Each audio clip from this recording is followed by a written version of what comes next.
Okay, our next speaker is Terrence Dolan. Dr. Terrence Dolan is a orthomolecular biochemist, nutritionist for 30 years. Dr. Dolan obtained his doctorate in chiropractic. Dr. Dolan has been practicing for over 38 years and has treated over 50,000 to date. His topic today is methylation, detoxification, and histamines. Please give a warm welcome to Dr. Terrence Dolan. Good evening. Hopefully, I have a little bit of dystonia, so hopefully my voice is going to be hearable for everybody. So today, we want to start off with talking about detoxification, methylation, and histamine, how they're tied together, what they do, what they don't do. I'm going to use Michelle Lozano's case as a way to examine that and how that fits together and how they're all pretty much the same. So what is detoxification? Detoxification, as we know it, is removing toxins and getting rid of poisons in the system. But is that it? Or is it also the end product of digestion?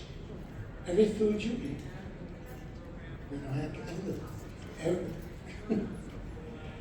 eat, when you're eating food, the end product of the food that's metabolized in your body basically goes through liver detoxification. And that liver detoxification removes the toxins and poison. How does it do that? Well, we're going to take a little look at that and see how that works as we go along. Methylation. Methylation is a single carbon atom moving from one molecule to another.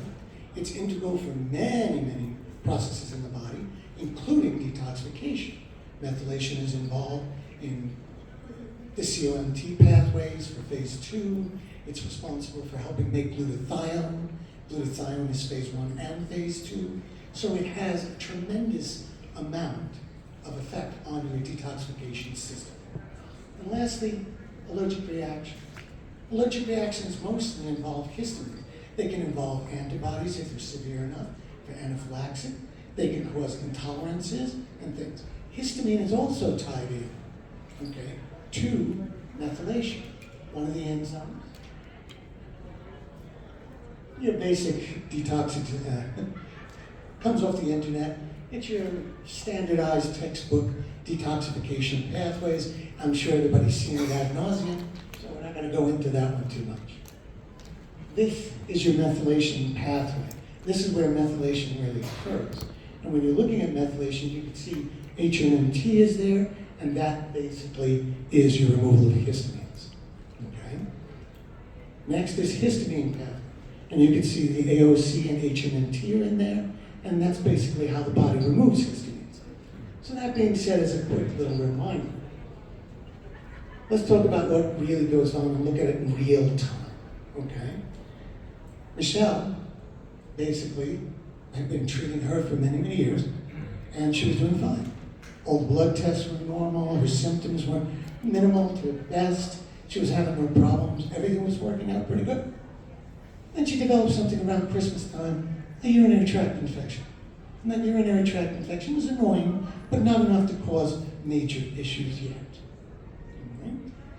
She goes to the medical doctor. The medical doctor decides to prescribe erythromycin, one of the treatments they use for this, and one of the antibiotics she can take without a problem. So that basically starts things off. Next, the symptoms not going away. Nothing's getting any better.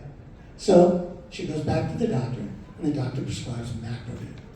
Now, macrobid's a little bit different in the way of antibiotics work, and we'll get into that and look at the detox pathways that are involved in that and why things happen. So she's on the macrobid for about 3 days, and all of a sudden, things start to go a little bit awry. I'm going to give it to Michelle and let her describe what happened to her.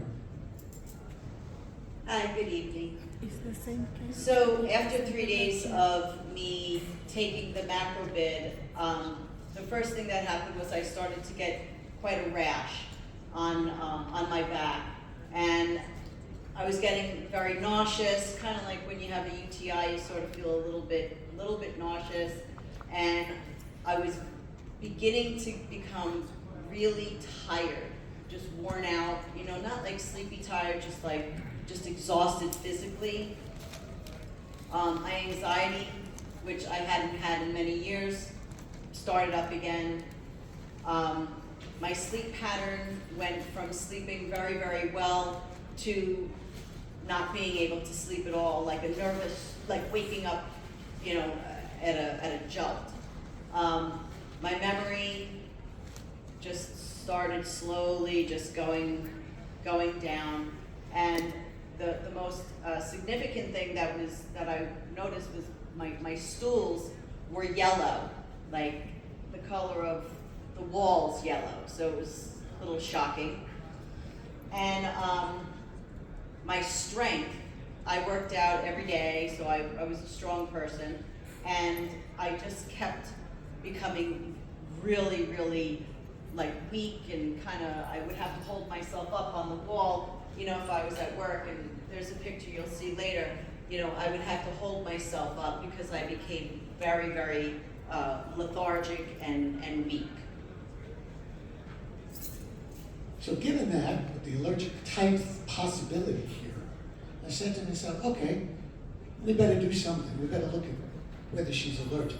Now, in her genetics, we know that she doesn't have any HNMT or AOC1 genes. So it doesn't look like it's a histamine overload. I'm not thinking that the histamine system is involved here, because the rash is not really getting worse. It's not becoming more of a problem. But these other symptoms are continuing to get worse. So we decide, okay, the histamine system may not be it. We don't see her vomiting. We don't see her getting worse, anaphylactic. If anything, she's just slowly sinking into the west. So we decided to look at the rest of the blood test. Now, when we look at the rest of the blood test, the first thing that jumps out is her liver enzymes. The liver enzymes clearly show the normal for the AST is 0 to 40, and the normal for the ALT is 0 to 38. So as you can see, they're way out of range. The normal for the bilirubin is 0 to 1.2. So now you're looking at, this is doubling, this is getting completely out of control. The alkaline phosphatase, the normal goes to 120 and below. Okay, so that's still in the norm, but these other ones are getting worse and worse and worse. So now I'm thinking to myself, this must be some sort of detox problem. So, looking at it from a non-allergic reaction, but a detox problem, we know that she has hypermethylation. And the hypermethylation makes it harder for her to detox. Why? She doesn't produce glutathione correctly. So coming down the pathway from her methylation pathways from the methionine or cysteine, she doesn't get down to glutathione, and therefore phase 2 and part of phase 1 are not working well. Right? This gets worse as time goes on, and we're seeing that something's happening here, so we have to figure out what to do with this. The metabolic reactions that cause problems with her flesh and everything else, to show you that, what we're going to do is look at a couple of pictures. And then what the detoxification, okay, for erythromycin and macrobid is in the liver. And we'll look at those different pathways and see how this happened. So if you take a look at the first picture, you see she's got a pinkish tone, okay? She's got some body fat on there, muscle tissue looks okay. The second picture, she's got a greenish tinge. And that greenish tinge and the loss of body fat is when she's in the midst of this reaction. It's now tearing her body to shreds, okay? She's getting sicker and sicker. The final one is when we were pretty much coming out of the woods, and when bilirubins drop and the yellow goes away, you tend to get this brownish color like you just got a great suntan. But it's kind of a weird color, as you can see. It doesn't quite look correct. And that, if I may, that is when I was saying where I was super weak, but I managed to get to work. That particular day, my mom's friend came to help me in the classroom, and I was holding myself up, and you can also see that my nose was very expanded, and my eyes just were kind of like glassed over, red, and kind of bags under my eyes. So this is the progression you would see with someone who's having a major liver problem, but it's not allergic, it's a detoxification. So let's take a look. This is erythromycin, and these are the different phases that it goes through. Again, we're using that slide. SLCO1B1 is a gene that controls how erythromycin and other medications pass into the liver cells to be detoxified. So right off the bat, that's the first enzyme gene you want to look at. Once it goes into phase 1, erythromycin particularly goes through the CYP3A4. This is a cytochrome P450, and it's basically helping get rid of it. So this is a phase 1. Demethylation is phase 2, okay? And that, we didn't see any real problems with it, but you get to phase 3 and you have bile system. And this is where bile and the bile acids and salts are so important for the final removal of toxins from your body. Now, in her case, she has an SLCO1B1 gene problem, which means the variant slows down the enzyme. And that means it's harder for the erythromycin to pass into the cells to be removed. She also has variants in the CYP3A4. So now, once it gets in there, it's having a harder, slower time to get through. The demethylation is okay, but at the same token, she has a BAAT and a CYP7A1. These are the production of bile in from your liver. So she doesn't produce a whole lot of bile. She's not really great at glutathione, but the erythromycin is not causing a problem. But the liver is not working hard to get rid of the erythromycin, while it's also, remember we're talking, this is digestion, the end stages, trying to digest food going through there at the same time. So all of these things are beginning to build up in there. Now let's take a look at macrobid. Macrobid's an interesting type of antibiotic. First off, when it breaks down, it produces 3 types of what they call superoxide molecules, okay, and reactive oxygen species. These basically are very powerful molecules and can destroy a system very easily if your body can't get rid of them. The second thing it does is it affects glutathione, both in the recycling of it and the production of it. So it slows that down also. And lastly, macrobid rapidly depletes NADH, a niacin compound that's essential for turning around and activating and reactivating all of your cytochromes in your liver. That allows you to be able to turn around and continue to detox. Okay? When we look at Michelle's, the first thing you see on the bottom left is that she has problems with MAO, MAOB, SOD2, and SOD3. These are all your oxygen-removing ones that would be responsible for that portion of the detox. So the superoxide molecules are now not really being removed quickly, and you've got a slow detox from the erythromycin. So now the whole liver panel is starting to slow down and have issues. If you look up, she also has the CBS, CTH, and glutathione genes. So those are slowing down her glutathione production, which means she can't make glutathione enough to push this out of the system. She also has a couple of the niacin genes, the NMT and the NADSY-M1. Those are making the recycling and turning back on the detox in the cytochromes a lot harder. So now you're looking at this situation where the liver is jamming up. Is it the medications? Partially. Is it her? Yes. Because she cannot detox these out, the medications and things are having a more violent reaction than they should. So you've got one antibiotic coming in, slowing down one set. You got another antibiotic coming in, slowing down another set. And you've got the genes that are slowing them down from the start. This is a prescription for problems. So this is basically what we figured was going on. Okay? Treatment, we were talking to other doctors and things at the same time. Nobody wanted to touch this because this was getting out of control and it was getting worse by the day. So everybody didn't want to give medication because they knew the liver was not detoxing. So what we started to do is we used an amino acid called L-serine. L-serine basically has several different functions. One, it helps remove homocysteine to make glutathione. And that helps in the production of the glutathione in the body so that the detox can turn back on. Two, it's found very high in coconut milk, which her appetite was dropping like crazy, and the coconut milk was something she could stomach, so we were pumping that in as much as we could. The glutathione with the phase 1 and phase 2 is basically trying to rebuild that back up. Okay? Later on, we used something called BioAlg F3, which is an algae compound set. There's like 4 of them in there. And what they do is they pull out organic compounds. And in pulling out the organic compounds, that helps take some of the pressure off the liver by simply the bioalgae tying them up and removing them out through the bowel. So that's where we went to start off. Now at this point, anybody who tells you that detoxification is pleasant or they're happy and they're detoxing doesn't really know what detoxing is. Detoxing is painful, nasty, and very problematic. Michelle. So beside the fact that I had tremendous liver pain in my side, I was really starting to feel exceedingly cold all the time.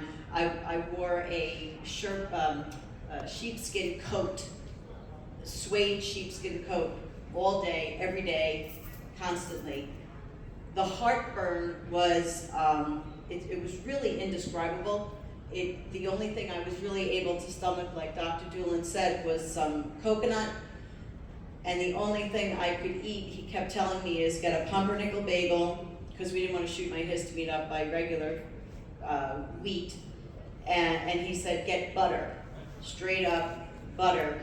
And it was actually disgusting. It was probably about that thick of butter on a square of piece of bread, and that was really the only thing I remember actually standing in my kitchen, holding myself up, not to be dramatic, but it was true, and eating the bagel with the butter. Thanks. It was gross. But it was the only thing that cut that acid. My memory loss, I still don't have much memory. The pains, like I said, just moderate, generalized. Pain was starting to come, my hair was falling out in clumps, and I have a lot of it, and it was just coming out.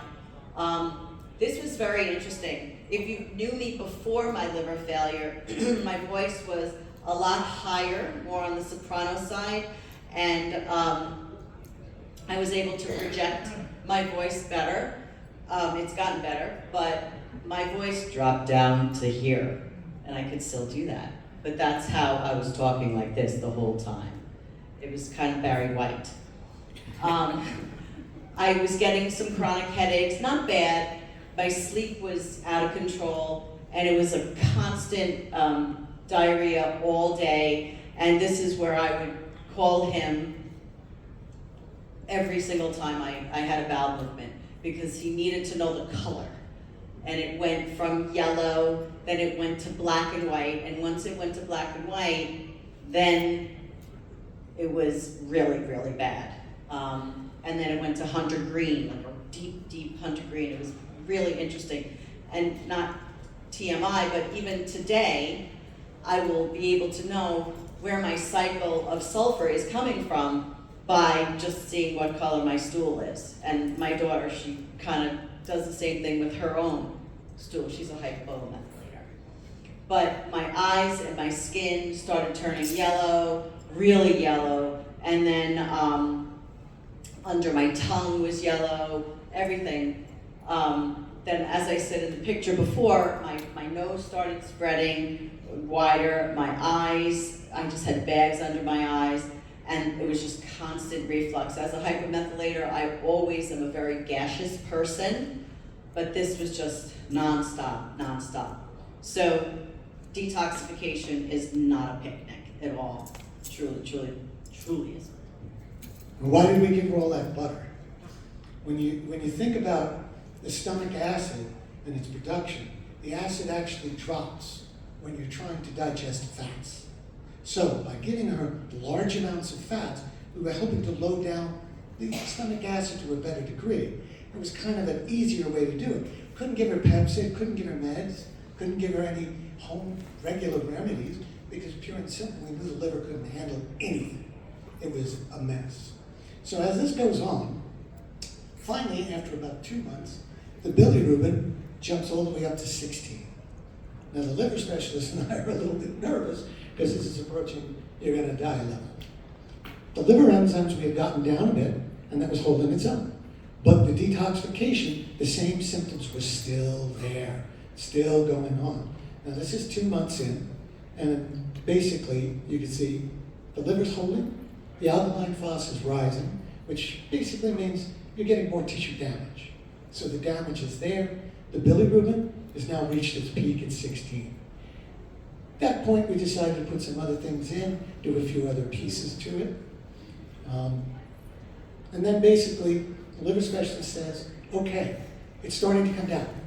She says, all right, maybe we can do something at this point. So it goes from 12 down to 12 from 16. And that takes about another 5 weeks once the peak happened. All right, and we discuss it. And she doesn't really have anything. She says, okay, you know what? I've got a drug that we use for gallbladder disease. It's called cholestyramine. And it binds bile acid, bile salts, and it'll pull it out. Now, do we have anything naturally that does that effectively? A little bit. You can use Tudka, and you can use a couple of other things that will actually help remove that and push it out. We didn't know how much we could use, and we were getting a little nervous that the alkaline phos was going up and that there was going to be too much damage to save this and keep the liver able to regenerate itself. So we put the cholestyramine in, and lo and behold, it drops it down from 12, it gets all the way down to 3.5. Right? But at this point, the rapid drop in bilirubin creates this tremendous itching. Itching like nobody's business. Just scratching till you bleed type of stuff. So we put more of the prednisone in to get it all the way down, and we finally get it down to normal. Now the detoxification, you have to look at yourself. Was this an allergic reaction? Or was this a failure of the body's detoxification systems? When you're looking at it from the standpoint of watching the numbers, and you're looking at it from what was going on and what was happening in the system, you have to say to yourself, this is not allergic. How many people walk around saying, I'm allergic to this because it gives me this. I can't eat this food because I get this indigestion. Those are not really intolerances or allergic reactions. You have to look back towards the detoxification system and see if that's jammed. If that is, it's a problem. Now everybody's going to go, how do you look at the detoxification system with the genes? Well, I'm sure all of you are experiencing a lot of people coming in and handing you their 23andMe, their genetic profiles, and all of these pieces. So what you do is you start, when you're doing your initial consultation, you ask them what foods were causing the problem, what things would give you an issue, what things would make you feel sick or you'd have a reaction to. Once you see what that food is, you can look up how it metabolizes. Everything has specifics as to what it does and how it does it. Now you can say, okay, putting in garlic, oh, that affects this. Okay, and they have this gene. Now that's giving you a way to bypass looking at blood workup, but going from the day-to-day consultation directly into what's going on as far as the genetics. If you've got genetics and things, you now have an answer to a lot of different questions, and you can look at better ways to detoxify. And that's one of the most important things. So when we look at here, this is what the aftermath of this mess looks like. So just to, excuse me, just to go back to what Dr. Doolan was saying regarding the itching, when they put in the cholestyramine, it was an internal itching. The bilirubin was dropping, like he said, quickly, and it was an internal itch. It wasn't like you had a mosquito bite. It was a constant 24-hour a day. I would sit on the couch. I went to my mom's, and she would have to scratch. It was literally, it was awful. It was a very traumatic point in time in a traumatic situation because it was just, there was nothing that could be done. The prednisone, eventually. We were improving. Yes, but I was improving. Didn't feel like it, but I was. So it was the last phase. I still had my yellow eyes. Now my skin became very dark, like in that picture. And what was really interesting is, as a special education teacher, I have an understanding of disabilities. And what was very interesting was I would be walking around with this shearling coat or whatever, heavy coat, and I would look so odd. I looked very odd, and people were like, they would look at me. And I kind of have a new understanding and sympathy for others who have, physical disabilities. So it was kind of a really nice positive thing in a bad situation. The constant heartburn nonstop, and then the aftermath, that's present day now. I have hearing loss, tremendous hearing loss. I wear hearing aids. I have 90% hearing in one ear, and I have 30% hearing in my other ear. Again, the voice, it has improved. I have better, I'm able to speak a little louder and throw my voice a little bit more. As a teacher, I kind of need that, so that's a plus. Migraines. I used to get very, limited migraines, like, what we were talking about before, but since my liver failure, I get debilitating migraines. Now, on a positive side, again, Dr. Doolin has balanced my chemistry out again, and with certain adjustments, we were just talking about it the other day that, knock wood, I'm not getting the amount of migraines that I was getting. And if I do get them, they are not as severe and they're shorter in time. Like a migraine could last 4 to 5 days for me. So now I am extremely sensitive to methyl compounds and sulfur foods, methylation foods. I could kind of tolerate a little bit of garlic and onion prior to my liver failure. Now I can just smell it and it's not good. And something that's very interesting and pertinent to this is I was at our booth today, and every once in a while I will feel a certain drunk kind of feeling, like spacey, and today I'm feeling that all day, and I really just did not feel well. And I'm talking to people, and Doc and I are talking, and then I look across and there's an essential oil booth. And I was looking at them all day, talking, whatever. And then all of a sudden, I saw there was a diffuser. And I said, son of a gun. I walk over to her and I said, just out of curiosity, what are you diffusing? And she gave it to me. First thing on the ingredients list, lavender. Lavender puts me into la la land because it is a sulfur. And she was the sweetest lady, so she's like, oh my God, so she takes it out, and we went through a whole bunch of different oils, and she started diffusing something, I think it was cinnamon, that had nothing in it. But that is how sensitive my body has become. I can just smell lavender, and I had to go upstairs, I was exhausted, I couldn't think, like really spaced out. My adrenaline fires, so I get really pissy, like I'm ready to go, and I'm just exhausted. So my doctor was here, so I said, take a Serine, and he said, take a Serine. So I took a Serine, it cuts my sulfur flowing, simplistically, and I'm a meditation teacher, and I'm a Reiki healer, so I did some Reiki on myself, and I did some Yoga Nidra for about 40 minutes. The Serine helped, and I feel completely fine. And lastly, I now have tremendous hip pain all the time. My iliopsoas muscle hurts all the time, my hips hurt. When I sit in easy pose, it's not as easy to get up as it used to be. And I do get joint pain. My adrenaline will tank at times, which it usually does, but now it'll do it a little bit more since the liver failure. Just pain in my hands. Like I was diagnosed with fibromyalgia 100 years ago, pre-Dr. Doolin. And when you're looking at the migraines, the tinnitus, and the hearing loss, all of this is probably also related to damage. Oh, right. Okay. The damage that basically happened to her predominantly leaves scars, and there's problems and issues left in the system, because it was extreme. I mean, to give you an example, one of the doctors, when she went back after he saw her yellow, and he looked at her and he said, oh my God, I didn't think I'd ever see you again. That was So- a thyroid doctor, because my thyroid crashed, and I went back to get it, my synthroid raised, and he like looked at me like, oh my God. So, when you start thinking about detoxification as opposed to allergic, you have to make that determination.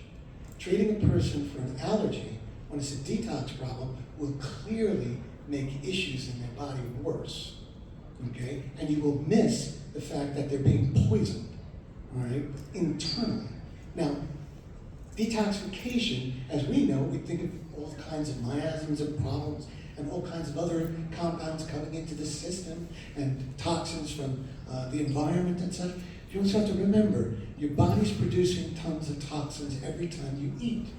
When you metabolize a food, that food breaks down, and leaves toxic substances that the liver is supposed to get rid of.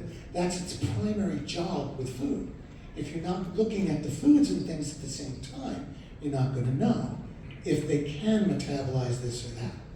Now everybody, when I first talk about this case, everybody says, oh, well, why don't you just throw this in, or throw that in, or use this natural remedy? And why did you do it so slowly the way you did it? Well, here are some of those natural liver remedies and what they do, okay? Stinging nettles, it inhibits 2 major cytokines. So you have to be careful that those are not in the way of your detoxification. The things that you're trying to get rid of, if they fall under that, you're going to have a problem, okay? Milk thistle inhibits those enzymes too. The 2C8, the 2C9 particularly relate to aspirin, okay? Also to white willow bark. So if you're giving white willow bark for pain, and they've got these, you may end up with a problem from that. So you have to be careful what you're using. Alpha-lipoic acid, okay, works on glutathione, all right? Now, if the alpha-lipoic acid, which is more geared toward oxygenation pieces, all right, it inhibits the glutathione, and that's what you need to actually detox, you're going to make this person worse. TUDCA enhances these things, and it pushes on bile acid and removal.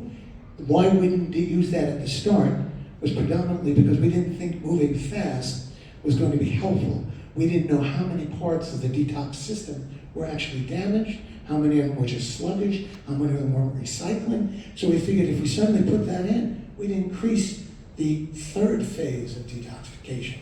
Now, if 1 and 2 are jammed up, increasing 3 is not going to do anything. And it's just going to be something else thrown into the system. And last, you get to peppermint. Okay? Peppermint has a bunch of things that it does, including the NAC2. NAC2 has to do with basically the acetyl transfers for liver detoxification. So here again, adding these things will make a problem. Turmeric. Okay? Everybody loves turmeric, they put it in everything. Except if you have these genes, you're going to have a problem with turmeric. If you have hormonal problems, the CYP17A1 and 19A1 both relate to hormone expression and aromatase. So if you're putting that turmeric in a lot, you're going to have a problem with that with anybody who's got PCOS. Anybody who's got some sort of hormone expression problem, that's going to make them worse. Black pepper also inhibits the CYP3A4. Now, is this proven across the board? Yes and no. The research that's being done in lab says one thing. The research that's in person with all the other factors says another thing. So it's hard to know which ones are doing what. So you have to pick ones you know work for the compounds you're using. Black pepper also does that, and it inhibits MAOA. MAOA is related to that superoxide portion of the basically detox mechanism. So if you've got a problem with MAOA to begin with, and a lot of people have down regulations in that, putting in a lot of black pepper is going to make it worse. Not only is that going to affect liver detox, but MAOA also affects neurotransmitters, especially norepinephrine and serotonin. So now if you've got somebody who's on SSRIs and things like that, and you're putting in a lot of that, you're going to see other reactions that are not related directly to the medication, but to the fact the body can't get rid of it. And it's not stuck. We went a little further on that. You got methylene blue. Everybody's using that nowadays. Methylene blue inhibits MAO, so we have the same problem. But it also is contraindicated in G6PD deficiencies, which is a specific condition that the person will probably already know they have. Okay? And last but not least, it causes bilirubin and biliverdin rises. So anybody who's got a bilirubin malfunction in their system, putting this methylene blue in is probably going to make it worse. Garlic inhibits MAO, so again, the oxygenation system. You've got to be careful about these. So when you're adding these, you need to know, does the person have a problem with that? Does the person tell you they can't eat garlic? Makes me feel terrible. Then you know you're probably dealing with some sort of MAO problem in addition to the other compounds in that garlic itself. Rosemary has a whole bunch of, this is my favorite because this one nearly killed me 3 times. Okay? So if you have these defects in there, this can be quite devastating and it can cause severe reactions. Ginseng, same way. Lavender oil inhibits sulfur metabolism. If you have a problem with sulfur or you're a faulty methylator, lavender oil as an essential oil or lavender oil that you smell is going to cause a problem. And I've heard this, and I have another patient who's a hypermethylator, and she went to a very big spa. And the spa puts out these wonderful oil baths, and they put all these bath oils and everything in there. So they put lavender in. So she got into the lavender bath, and within minutes, she was sick as a dog. She had to get out and walk away. So you've got to look at what these people are reacting to and relate them to the genes, and that will tell you your detoxification protocols need to be adjusted, changed, shifted, or moved. And lastly, green tea. Green tea inhibits a lot of things in the system. Again, if you're giving somebody green tea and they tell you, oh, it makes me feel terrible, then you know. So you've got to start equating the food, okay, their reactions, and things, and not look only at allergy, but look at the fact that they're not detoxing and they can't handle that substance. There's plenty of information out that you can find on individual compounds that turn around and affect the detoxification system like this. Those you need to know. I just thought also chamomile tea and Epsom salt. Take an Epsom salt bath. Yeah. Not for me. If you do your case history, and if you can get blood work up, okay, if you run bloods, great. Look at these things and look at these different values and see what's going on in that system. In a case of a liver enzyme, if the normal is 40 and the normal is 40 on the other liver enzyme, and they're at 38, you know that's toxic liver. Okay, it's not yet ready to become overblown and kill you, but it is toxic. So you have to start looking at all of these type of pieces. Okay, I think that, okay, gives it for us. And if you have any questions, thoughts, anything you want to ask, be my guest. So that email is an email that I look at daily if you have, like Dr. Doolin said, any types of questions or anything like that. I also have a YouTube channel that I post different videos pertaining to recipes, because that's became basically a large piece of my life, is to adapt recipes to hypermethylators. So I'll post, very Also, casual. if you want a copy of the slides, you It'll be, can, yeah, you can email her and she'll send you a copy of the presentation. Yeah, I'll post, I'll also post, just like I did our other 2 lectures, I post the video that my niece and my daughter are taking. And we also have a scan for our book. Our book was written about a year or 2 after my liver failure, because I needed to do something. It was kind of like a healing process for myself. It's the weirdest thing. Every once in a while, I do get choked up when I talk about it. Okay. Yeah. So I wanted to do something, and Dr. Doolin and I decided to write our book, and it's a very interesting way that we wrote the book. It's a book within a book within a book. There's my story, there's 3 other personal stories of hypermethylators, as well as conversations that Doc and I had Over the chemistry. pertaining which is to pretty my heavy. family, and then he gives a lot of information in his own chapters. Any questions? Thoughts, comments? Well, either it was really good or everybody's asleep. So, in the end, the answer comes down to, as naturopaths, you really need to do your case history. You really need to use whatever modality you can. If you're a naturopath and your state doesn't allow you to run blood workup, then ask the patient to bring in the blood workup that their medical doctor runs. Okay, look at that. See what you're seeing there. Familiarize yourself with that. Start looking at the detoxification pathways with a different eye. Look at them from the standpoint that a lot of the people who walk in and tell you they're allergic or they're having a sensitivity. Okay? That may not be true at all. It may be that their system does not detox this particular set of compounds. And if it doesn't, giving them those compounds is going to guarantee them to get sick and get worse, even if they are detox compounds, even if they are things that everybody uses to remove chemicals and things from the body. So it's ultra important that you start adding that. Genetics is going to end up in everybody's lap. Everybody's running them. 23andMe, Ancestry, okay, Genetic Genie. You're going to run into this more and more and more. Familiar yourself a little bit more with the detoxification genes and look at them. That's going to help you know what they can have, what they can't have. It's also going to help you with dietary things. Because when you're looking at diet, foods have to go through this detoxification process in your liver. If those are jammed, if those enzymes are not working properly, the person's going to tell you that. They're going to tell you that food doesn't work.